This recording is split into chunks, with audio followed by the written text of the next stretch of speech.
All right, let me begin by saying hello and welcome to each and every one of you out there. It is Doug with the all-new Trade with Doug. Hope you're doing well. Hope your trading has been going well this week. This will be the last stock market mutterings before Christmas. So guys, enjoy your Christmas. I know it's going to be much different this year with coronavirus. We're going to talk about that in just a second. We've all had to make some adjustments. We're going to get through this together, but hey, I know it's going to be a difficult time. Many of you, much different Christmas than last year. Just hang in there. We're all going to be okay, and I wish you guys and your family the very best.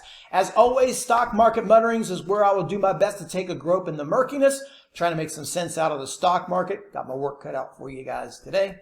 And try to provide you with some quality actionable setups. As always, it doesn't matter what kind of trader you are. You're a new trader, an old trader, a successful trader, a failing trader, a swing trader, a day trader, a momentum trader, a position trader. I don't care what kind of trader you are. If you need help, visit the Trade with Doug website. There will be a link that appears on the screen. If it doesn't, look down in the description box. Trade with us live each day. So where do I begin? I begin with the spine as I'm doing this. It is a couple of hours before the market open, and I want to show you the intraday chart. We've got some selling. We've got a little bit of selling. Now, I didn't breeze through the news here, but it could probably be summed up with two things. We're either panicking here after, and last time I checked, maybe that has changed. The market always changes. But we saw some selling on Friday, late day bump in anticipation of the stimulus package that now has, according to what I know, is almost passed. So maybe by the time you listen to this, it has passed.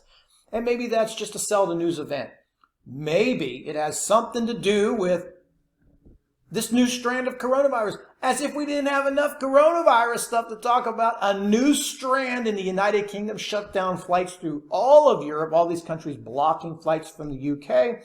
It's also in South Africa, so if it's in those two places, it's already everywhere else. It's just a matter of time. So, of course, the questions are going to be, is this new vaccine? It just come out, and now you've got another strain. Some of that's expected, but some of it, obviously, they're saying right now, I'm saying what I'm reading, which may be true or incorrect. I don't know. I'm just passing this information.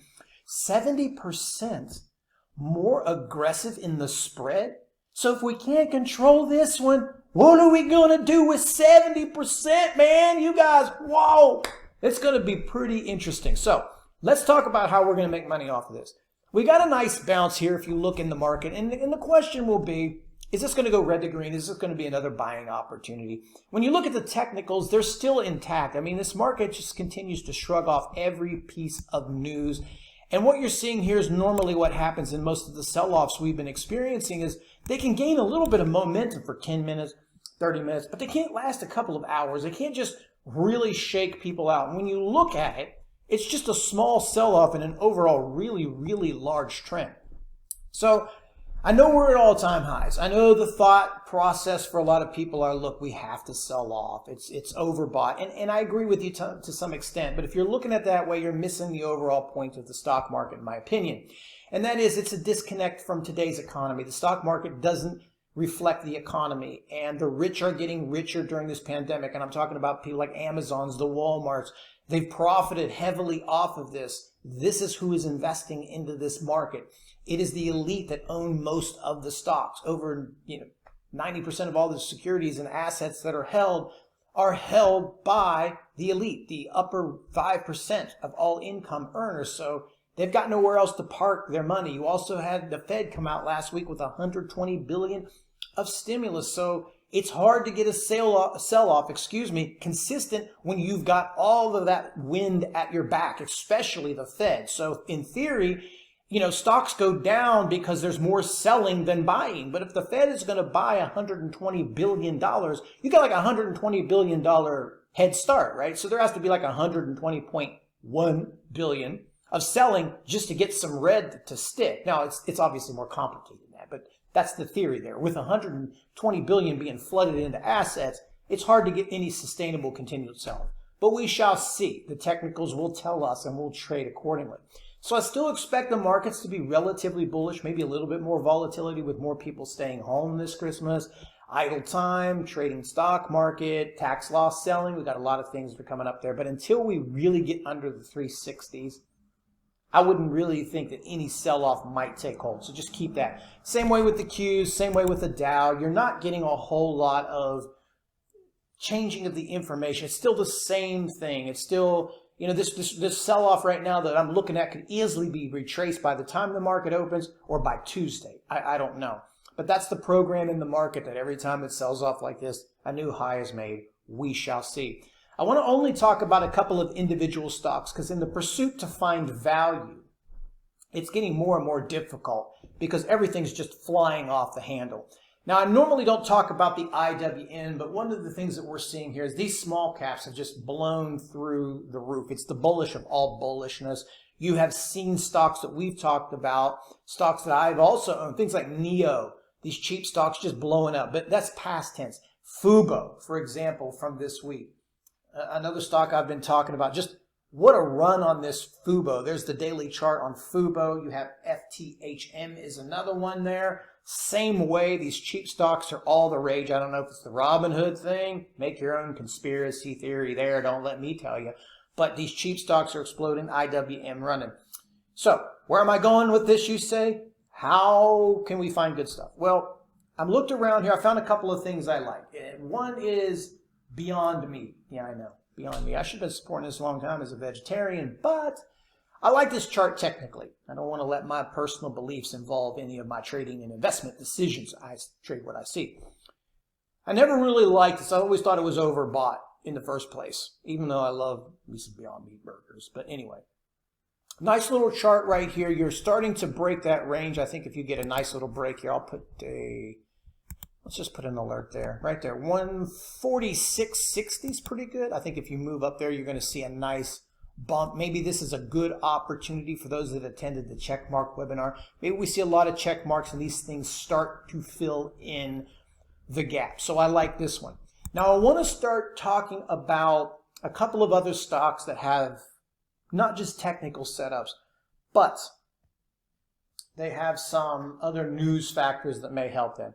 One is, let me get it in here, ZM. Okay.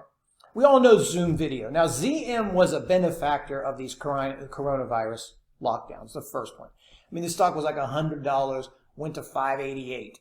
You saw that with things like Docu. You saw Netflix. You saw some businesses directly benefit from the lockdowns, and that makes sense. Peloton, one of my favorite stocks, which I'll be featuring a video on here in the upcoming days about why I think it's going to go to 200s.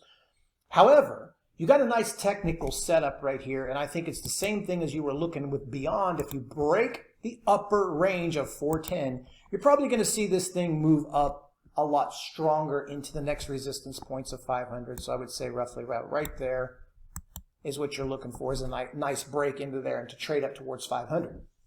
Now, here's where I think we might see a bump, and as I'm doing this, you're seeing it right now. It's taken away my idea.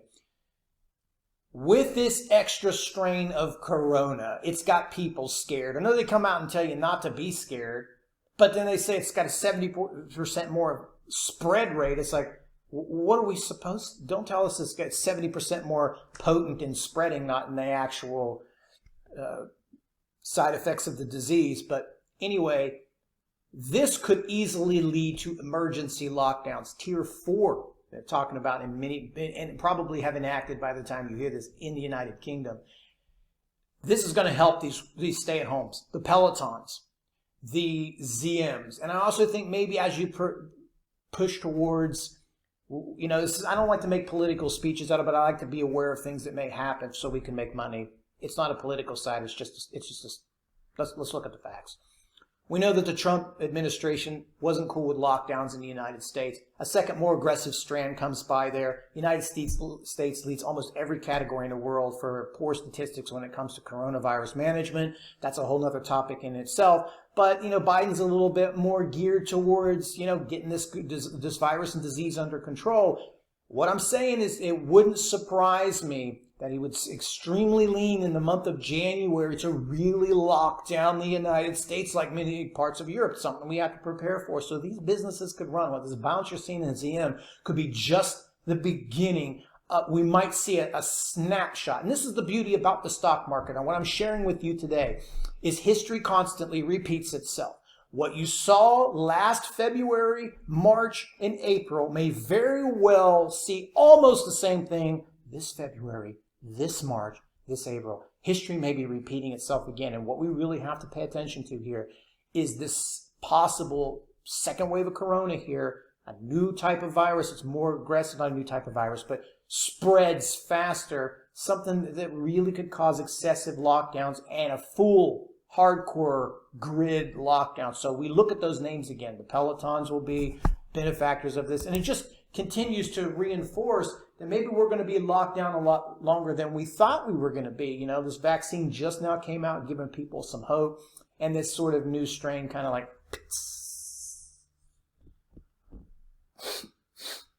we're never going to leave the house, that kind of thing. Anyway, that remains to be seen. So I like this ZM. I always like Peloton.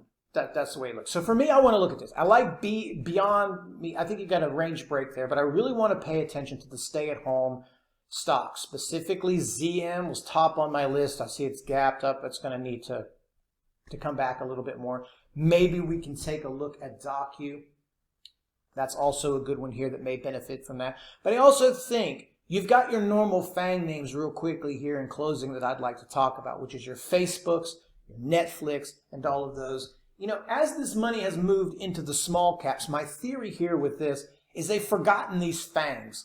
You've seen very little movement out of Facebook, out of Net. Yes, they've gone up, and they've had moves, don't get me wrong. Same way with the Amazons. But they've done a lot of sideways trading, which we haven't really seen in a lot. Now, that's obviously some sector rotation money moving in and out, but we've really seen, in turn, the explosion of the IWM in the small cap area. So it's very possible that what we're kind of witnessing here is a little bit of rotation. What am I saying, you ask? Watch these, because at some point the money will flow back into these names. They all have good charts here. Here's Facebook really holding well, support of 263s. Again, we have to see how the market opens with this gap down. Netflix is also another one that still has room to run in it. AMD is another one as well. So anyway, let me try to make this easier for you guys. Really watch this ZM, watch Peloton, watch Netflix, watch DocuSign, watch those stay-at-home names that really ignited themselves during the first coronavirus lockdown. This secondary strain may really ignite these things to push up. It would probably have the same reaction as far as travel businesses, airlines, even though they received a bailout, may sell off. We may see history repeating itself here. Other than that, I'm going to call it a day here. Trade well. It's only a 4-day trading week. Enjoy your Christmas. Be safe. Hang in there. We're all going to get together. We're all going to get through this, I should say. Until the next stock market mutterings, trade well. Talk to you later.